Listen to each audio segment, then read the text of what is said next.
e Caneva, il giorno del dolore per l'addio Daniele e Marco, 2 dei 4 ragazzi morti nella strage di Godega. Vorrei tu potessi spiegare perché ti dobbiamo salutare così presto. Le parole di un amico, di Daniele De Re. Domani l'ultima delle 4 cerimonie funebri. Presente sfiorata a Spresiano, violenta lite in casa, 38enne accoltella più volte il compagno al braccio, la donna arrestata dai carabinieri, l'uomo in ospedale dopo aver perso molto sangue, non è in pericolo di vita.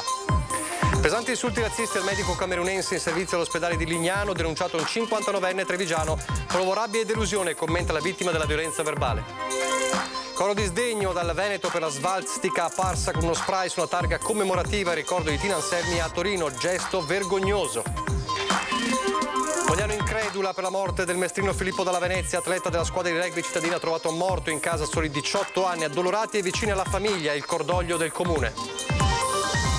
La Corte di Cassazione respinge il ricorso sull'uso delle ferie dei lavoratori in sostituzione della cassa integrazione e condanna Electrolux alle spese, storica vittoria degli operai di Susegana. Chiuse le consultazioni online, il Movimento 5 Stelle presente i suoi candidati in Veneto, ci sono anche i trevigiani Cristina Manes e Maurizio Mestriner. PD, il sindaco di Preganziola accetta la candidatura in Senato, sfida difficile ma sono a disposizione. Sul caso Scarpa, polemiche comprensibili, dice, ma ora pensare al voto, appello all'unità anche da Stefano Pelloni.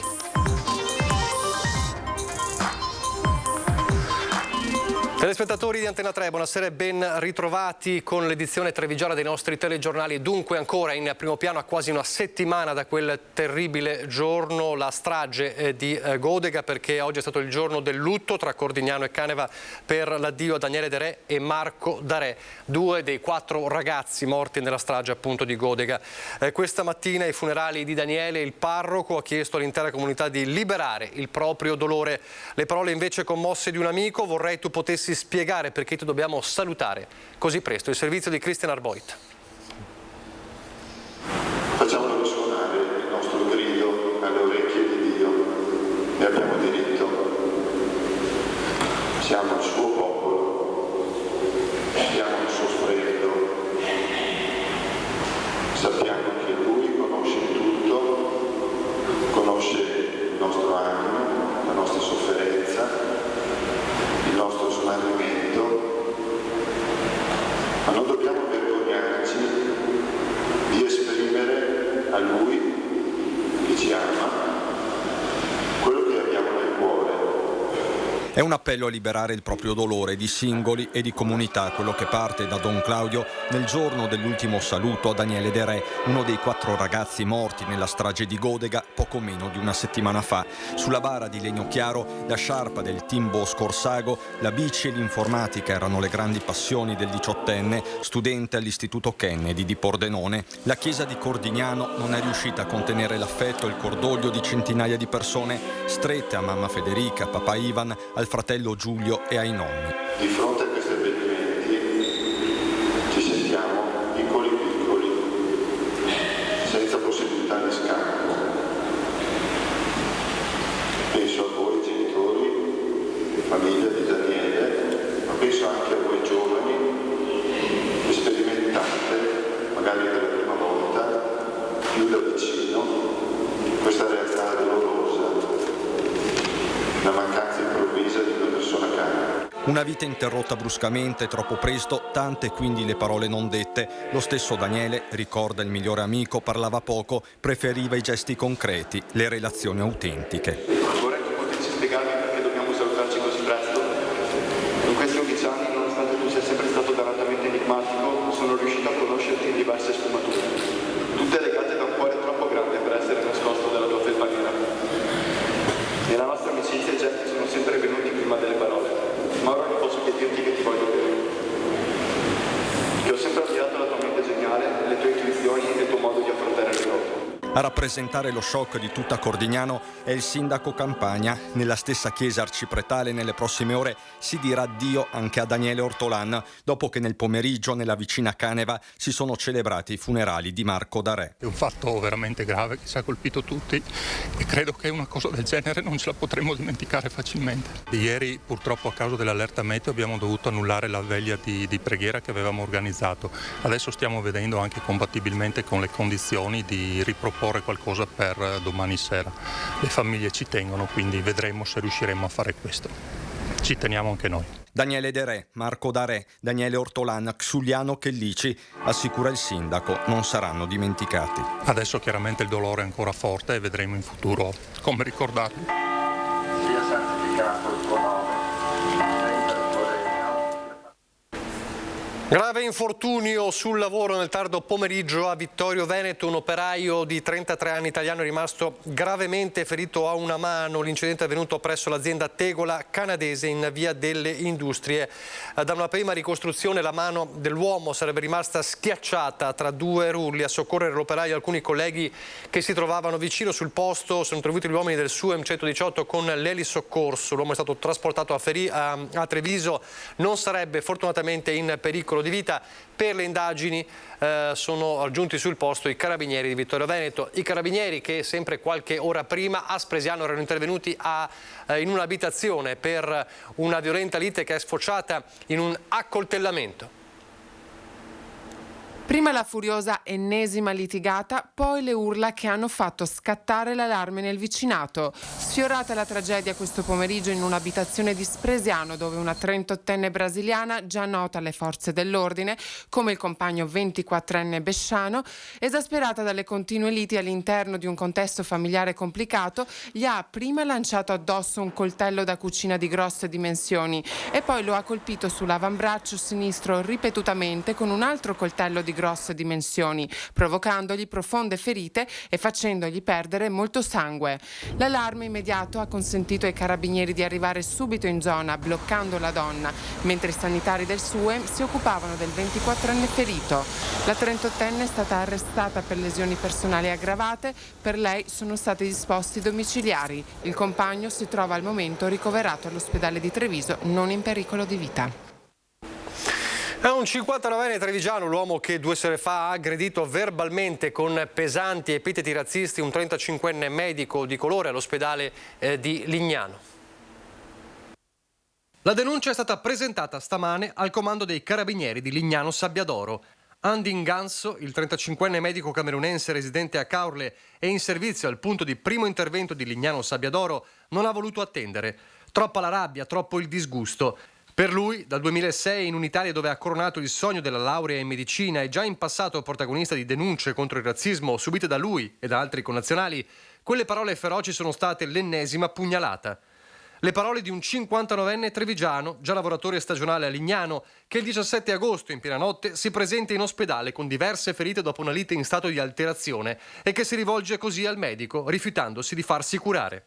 Ciao negro, ciao. Negro bastardo schifoso, ciao. Preferivo 2 costole rotte in più piuttosto che un negro dottore. Bestemmie e insulti senza sosta di fronte al medico, una bagarre nel punto di primo soccorso, tanto che il 35enne, vista la situazione, chiama i carabinieri e nel frattempo registra quelle parole che poi pubblicherà sui social. Croce Rossa Lignano, i negri all'arrembaggio. Certo, una laurea da voi costa che $500, pezzente. Con tutte le sfide un dottore negro. Mamma mia. Non toccarmi, che non mi attacchi i malattie. Assistito dal legale Chetti La Torre con studio a Bologna, il medico ha sporto denuncia confermando i fatti già riportati. Sull'accaduto le forze dell'ordine faranno rapporto all'autorità giudiziaria per una valutazione dei fatti da parte del PM della Procura di Udine. Tanta la rabbia ma anche la delusione sono le parole del medico camerunense dopo gli insulti razzisti subiti. Sentiamolo.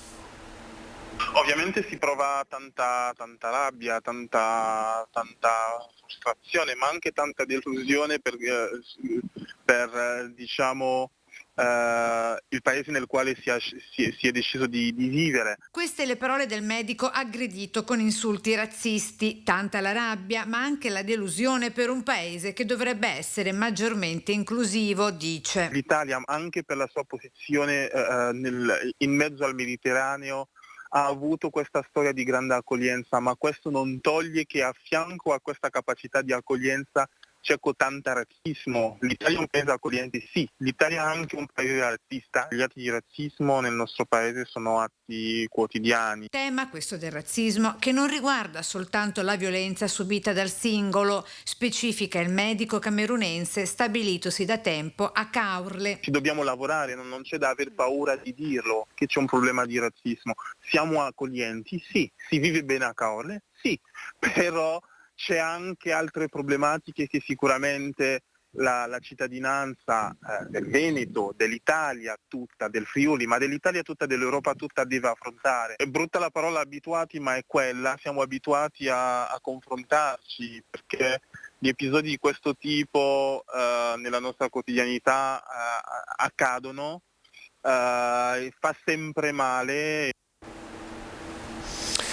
Uno sdegno da tutto il Veneto e non solo per la scoperta di una svastica tracciata con uno spray di vernice nera su una lapide intitolata a Torino alla trevigiana Tina Anselmi, partigiana, prima donna ad aver ricoperto la carica di ministro della Repubblica Italiana. La lapide si trova nel giardino in via San Marino, che dallo scorso aprile è intitolata all'Anselmi a Torino. Tra le parole di condanna, quelle del segretario regionale del Partito Democratico Andrea Martella, che dice la più ferma condanna dell'atto vandalico. Spero che tutte le forze politiche trovino la forza e il coraggio di condannare un atto così spregevole. Tina Anselmi, dice Martella, è e rimane un patrimonio politico e culturale per tutta l'Italia e per tutte le forze democratiche. E così anche il governatore Luca Zaia, che dice un gesto inqualificabile per il quale esprimo condanna assoluta, senza se e senza ma. Mi auguro che vengano individuati al più presto gli autori di una simile azione tanto vergognosa. Torniamo a Conegliano adesso. Abbiamo raccontato in questi giorni dell'episodio che ha scatenato nuove polemiche per la sicurezza in centro, con quel 23enne, quel delirio di quel 23enne che ha sfidato le forze dell'ordine bloccando il centro. Continuano intanto gli episodi, lo vedrete tra poco, e il sindaco dice li bloccheremo uno per uno. Non bisogna mollare di un millimetro rispetto a questa gentaglia che vogliamo vada fuori dalla città. È netta la presa di posizione del sindaco di Conegliano Fabio Chies nei confronti dell'ultimo episodio di violenza avvenuto nel tardo pomeriggio di mercoledì in centro città, nei pressi di Corte delle Rose, uno dei salotti buoni di Conegliano.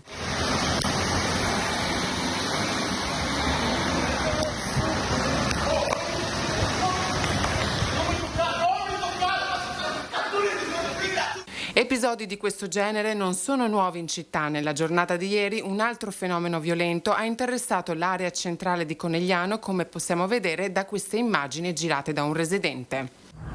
Va via!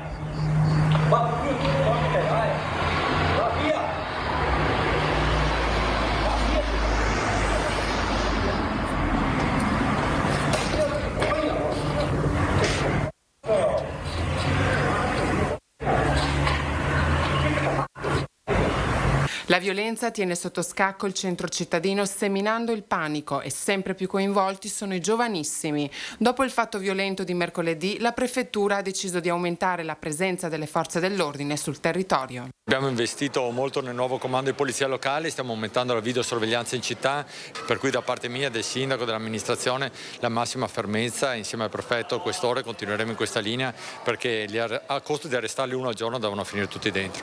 I negozianti sono allo stremo. L'associazione dei commercianti coneglianesi di Corte delle Rose chiede un fermo intervento di tutte le autorità preposte al controllo del territorio di intervenire.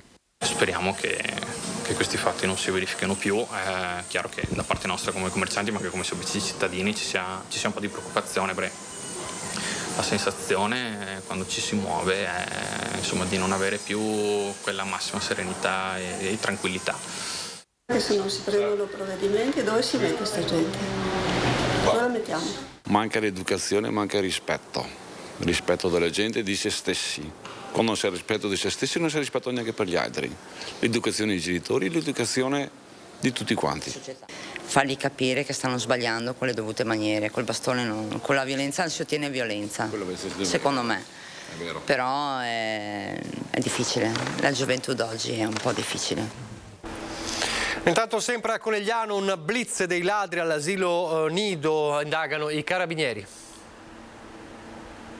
Poche decine di euro in contante e qualche decina di cartucce per stampanti. Questo il bottino dei ladri soliti ignoti che nel weekend di Ferragosto sono entrati in azione nell'asilo nido aziendale dell'ULSS 2 La Chiocciola di via Masaccio a Conegliano. I malviventi hanno fatto irruzione nell'edificio forzando una porta laterale. Il furto è stato subito denunciato e al momento sono in corso le indagini da parte dei carabinieri, i quali stanno visualizzando le immagini delle telecamere della zona per provare a risalire all'identità dei responsabili. 2 comunità sotto shock per la morte di Filippo Dalla Venezia, rugbista di 18 anni in forza al Mogliano. In questo campo Filippo Dalla Venezia a 18 anni si è allenato, ha giocato, qui ha trascorso gran parte del suo tempo assieme ai suoi compagni di squadra, i suoi amici. Il giovane rugbista giocava con il Mogliano fin dall'Under 10. All'interno dei valori del rugby la squadra diventa una famiglia e si legano delle amicizie che durano nel tempo e quindi anche tutti i ragazzi del Mogliano Rugby so che sono in un momento difficile.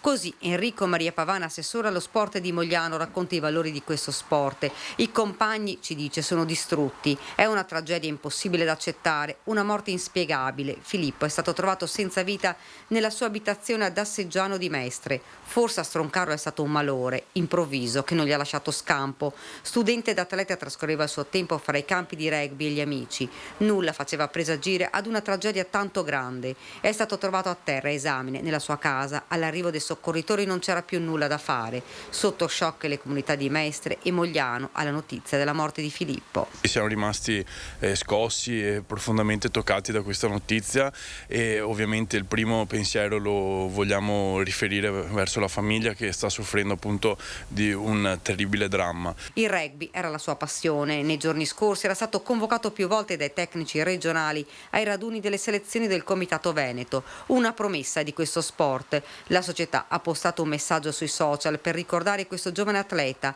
Mogliano Rugby è affranta per la prematura scomparsa di Filippo. Partecipiamo all'immenso dolore della famiglia e ci stringiamo a tutti loro in un forte abbraccio per la grave perdita. La salma di Filippo è stata trasportata all'obitorio di Mestre. Per i funerali si attende ora il nulla osta dell'autorità giudiziaria.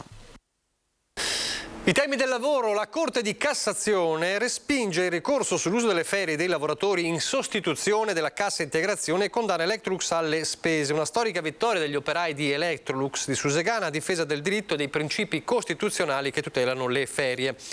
Cosa accadde? Gli operai a cavallo della metà degli anni 10 hanno subito una sottrazione di giornate di ferie usate al posto della cassa integrazione, atto avvenuto allora con una decisione unilaterale dell'impresa. Su questa vicenda fu intentata una causa di lavoro presso il Tribunale di Pordenone, iniziativa promossa unitariamente dalla RSU di Fabbrica in autonomia, raccogliendo i mandati di oltre un centinaio di lavoratori. I lavoratori avevano già vinto negli anni passati in primo grado a Pordenone e poi in Corte d'Appello a Trieste. Electrolux, invece che riteneva lesi i propri diritti, ha voluto ricorrere in Cassazione, ma con l'ordinanza di oggi sono state confermate le pronunce dei 2 gradi di giudizio precedenti. Si conferma che le ferie non sono un istituto contrattuale di flessibilità dell'impresa, dice Augustin Breda, RSU storico di FIOM Electrolux Susegana, ma un diritto del lavoratore tutelato a livello costituzionale con vincoli e finalità non derogabili.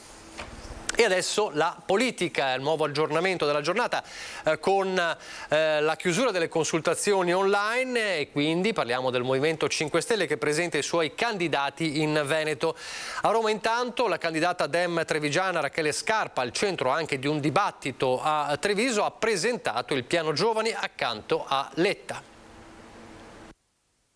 Da qui si parte tra vecchie glorie e vere e proprie new entry, per certi versi clamorose, chiuse le parlamentarie, rigorosamente online, anche il Movimento 5 Stelle ha i suoi nomi. Per la Camera nel collegio Veneto 1 la più votata è risultata Cristina Manes con 353 voti. Originaria di Matera, è stata candidata sindaco nel 2014 a Mogliano Veneto, dove portò a casa circa il 12% dei consensi. Sarà quindi lei la capolista, a seguire la veneziana Elena 40, terzi a pari merito il il trevigiano Maurizio Mestriner e Francesca Rossi, architetto a Mestre. Nella lista anche l'ex sindaco di Chioggia Alessandro Ferro. Per il Collegio Veneto 2 il più votato è stato Enrico Cappelletti, volto tra i più noti del movimento e già candidato governatore anti-Zaia nel 2020. Sarà quindi capolista, seguito dalla vicentina Sonia Perenzoni, in lizza anche il padovano Giacomo Cusumano. Per il Senato la posizione di vertice sarà occupata dalla senatrice uscente Barbara Guidolin Bassanese, che ha conquistato 976 voti, seguita dalla collega di Mirano Orietta Vanin. Resta da capire se e come interverranno il leader politico Giuseppe Conte e il garante Beppe Grillo, e questo nel giorno in cui gli ex alleati democratici presentano il piano giovani. A Roma con Enrico Letta anche la trevigiana Rachele Scarpa individuata come capolista alla Camera. Salario minimo, dote per i diciottenni, abolizione degli stage gratuiti, contributi per gli affitti, diritto allo studio, le azioni del programma DEM. Perché c'è un tema molto grosso in Italia in questo momento ed è un tema di accesso al diritto allo studio, che non è assolutamente garantito e ancora oggi dipende troppo da dove nasci e in che condizione economica sei, dal tuo punto di partenza. Sempre a sinistra, Europa Verde rilancia i temi dell'energia e la necessità di tassare totalmente gli extra profitti dei colossi. La proposta che noi portiamo avanti è quella di tassare al 100% gli extra profitti, cioè quello che in più guadagnano, per aiutare le famiglie e le imprese in difficoltà per via dell'energia. E siccome settembre sarà un bagno di sangue in termini di costo delle nostre bollette, dell'energia che consumiamo, è evidente che dobbiamo intervenire nell'immediato così e andare poi verso una produzione autonoma e locale di energia.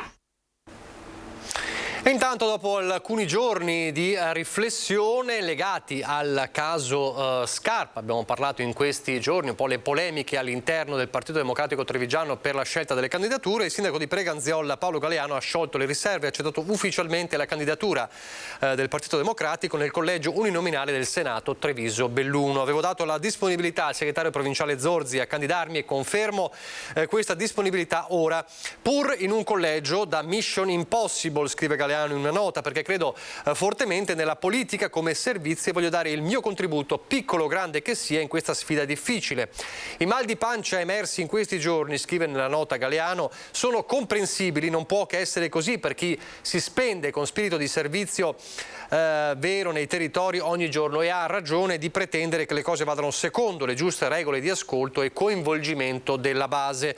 Ora però è il momento di affrontare una campagna elettorale dura, anche se breve, e rinviare a dopo il voto ogni confronto interno al partito, che dovrà essere schietto come non mai, perché, dice Galeano, il recupero della credibilità della politica nei confronti della gente passa necessariamente anche per partiti che diano chiari segnali di lavorare primariamente e sempre per il bene del Paese e della sua comunità. Quindi chiare le parole anche di Galeano. Ci dovrà essere comunque un confronto, perché il mal di pancia, le polemiche ci sono e sono anche comprensibili. La stessa linea di Stefano Pelloni, capogruppo del Partito Democratico a Treviso, oggi in diretta in prima edizione, che appunto nel suo intervento tra i vari temi è tornato a parlare ovviamente del caso Scarpa, insomma del dibattito, delle polemiche, lanciando anche un appello a Roberto Grigoletto affinché torni, diciamo, nel partito. Roberto Grigoletto ha lasciato il partito in questi giorni in polemica con le scelte delle candidature, e poi un altro appello anche a Giovanni Zorzi, segretario provinciale del Partito Democratico, proprio alla vigilia di una conferenza stampa molto attesa, quella di domani, nella quale lo stesso Zorzi potrebbe, a quanto sembra, dare le dimissioni dalla guida provinciale. Allora vediamo il servizio.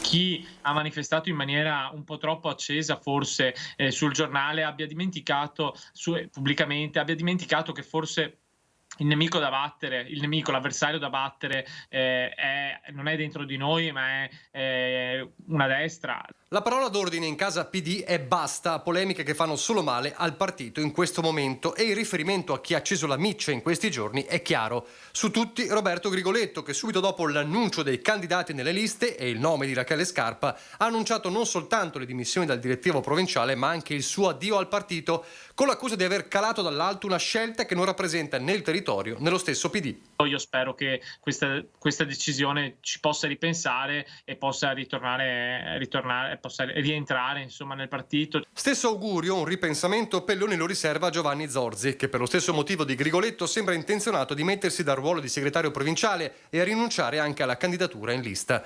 Pelloni, tra i primi invece a congratularsi con Rachele Scarpa, non nasconde che il mal di pancia c'è e ammette: posso capirlo di più sui nomi di Fassino e Lorenzin in provincia di Treviso, ma allarga il raggio.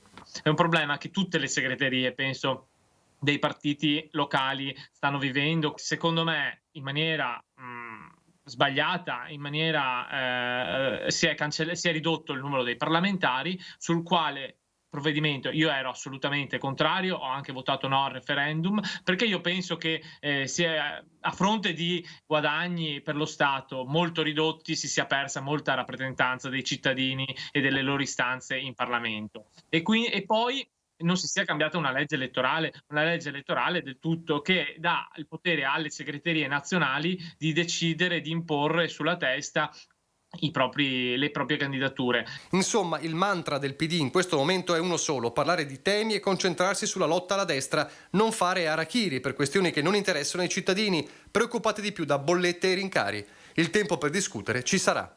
Dopo il 26 settembre ci saranno tutte le occasioni per discutere anche pubblicamente, affrontare un problema. Prima del 26 settembre ci sono tutte le sedi, la direzione provinciale, le sedi del partito, per discutere dei nostri problemi.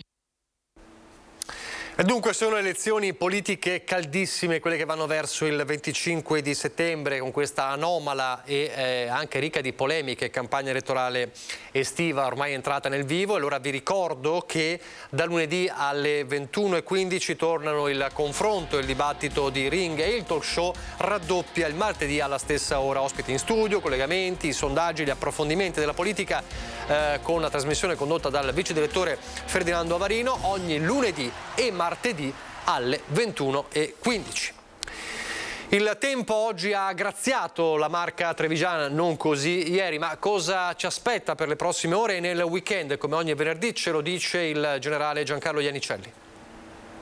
I temporali di queste ultime ore, associati a un sistema perturbato, segnano la fine di un periodo che ha caratterizzato quasi tutta l'estate. Ora, la bella stagione continua, ma con parametri, con caratteristiche sicuramente più piacevoli. Vedere infatti sulla carta del tempo l'anticiclone delle Azzorre che si espande decisamente verso di noi, assicurando già un buon fine settimana, ma un tempo stabile per quasi tutta la prossima. Più in dettaglio prevediamo per sabato e per domenica su tutto il nostro territorio cielo in prevalenza poco nuvoloso con ampie schiarite, degli addensamenti maggiori sui rilievi dove potranno dar vita a qualche temporale. I venti saranno deboli, di direzione variabile, le temperature un calo nelle minime, quindi 17-18 gradi, le massime invece velocemente riguadagneranno i 30 gradi, ma non supereranno di molto i 30 gradi come pure nella prossima settimana. Per finire, l'Alta Adriatica è previsto per ora mosso, ma tenderà al poco mosso. E adesso noi andiamo nel bellunese.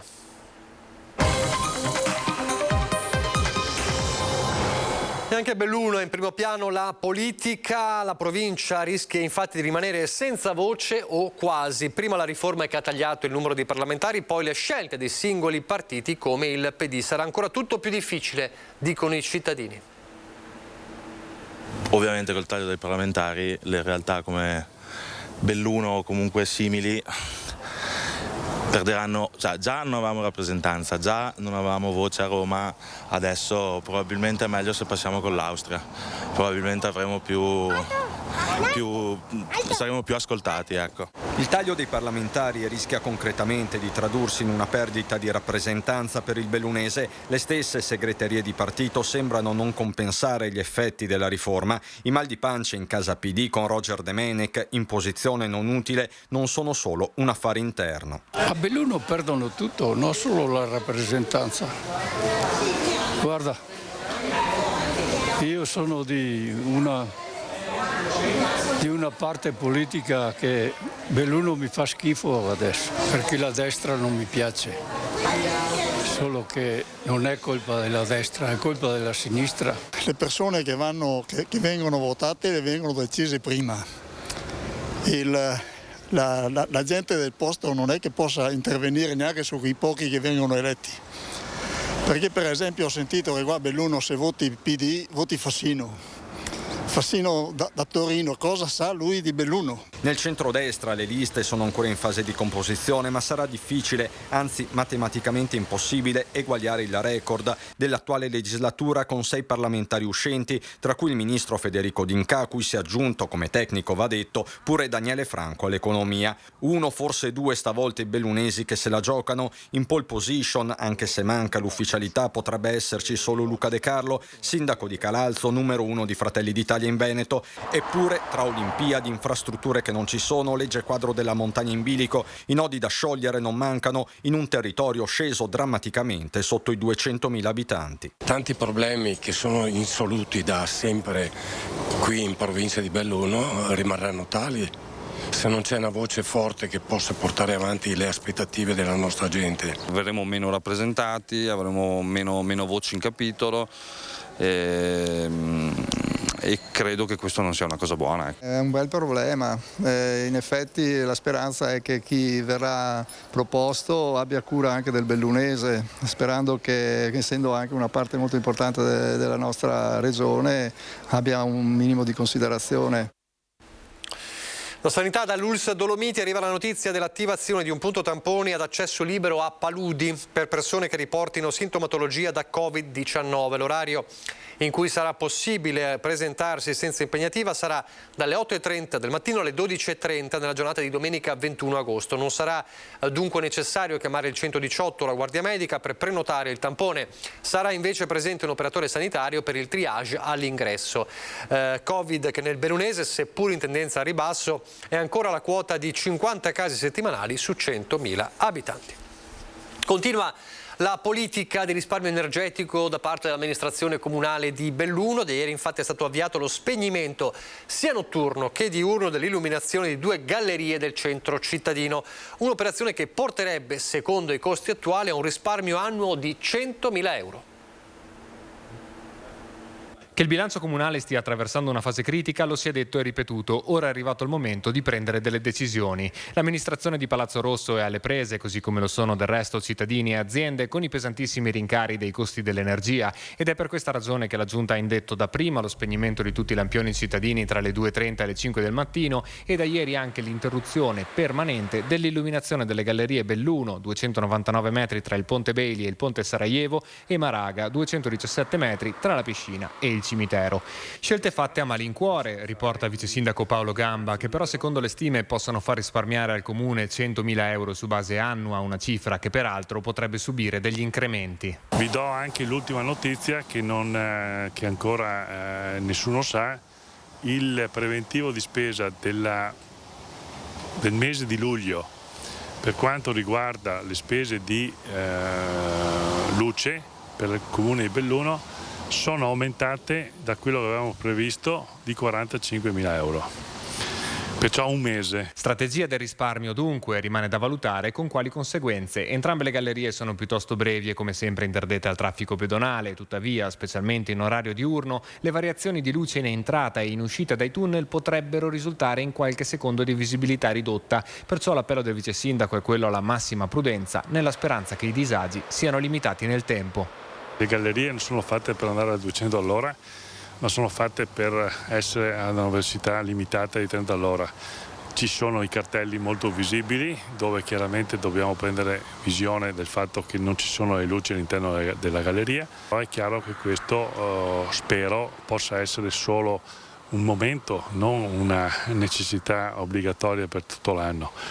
Nel momento in cui magari cambieremo le luci interne delle gallerie in LED a LED, è chiaro che probabilmente la situazione potrebbe cambiare anche dal punto di vista di tutte quante le luci dei 6.500 punti luce che sono nella città di Belluno.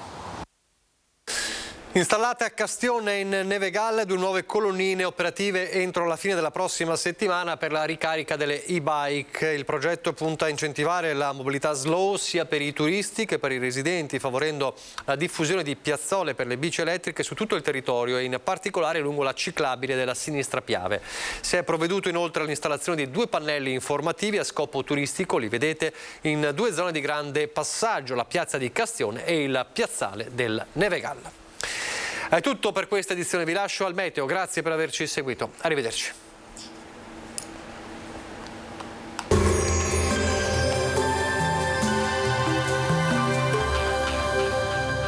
Tonus Laboratorio del Piede, centro altamente specializzato nella costruzione di plantari su misura, dedica nuove tecnologie di rilevazione dei carichi posturali per dare voce alla filosofia di benessere che lo caratterizza. Benvenuti al meteo, previsioni per sabato 20 agosto. Sul Veneto le prime ore della giornata saranno caratterizzate da una residua variabilità con cielo localmente sereno o poco nuvoloso. Durante la giornata il tempo sarà stabile e sereno, soprattutto in pianura, mentre nelle zone montane sono attesi addensamenti nuvolosi che potrebbero portare a locali piovaschi in serata.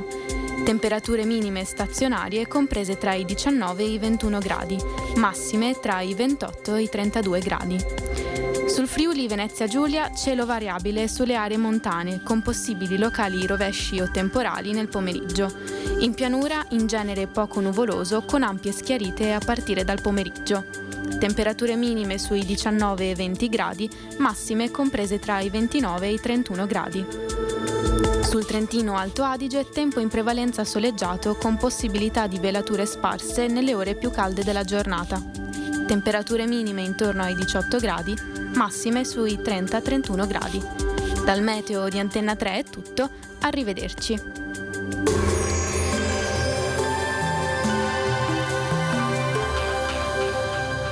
Tonus Laboratorio del Piede, centro altamente specializzato nella costruzione di plantari su misura, dedica nuove tecnologie di rilevazione dei carichi posturali per dare voce alla filosofia di benessere che lo caratterizza.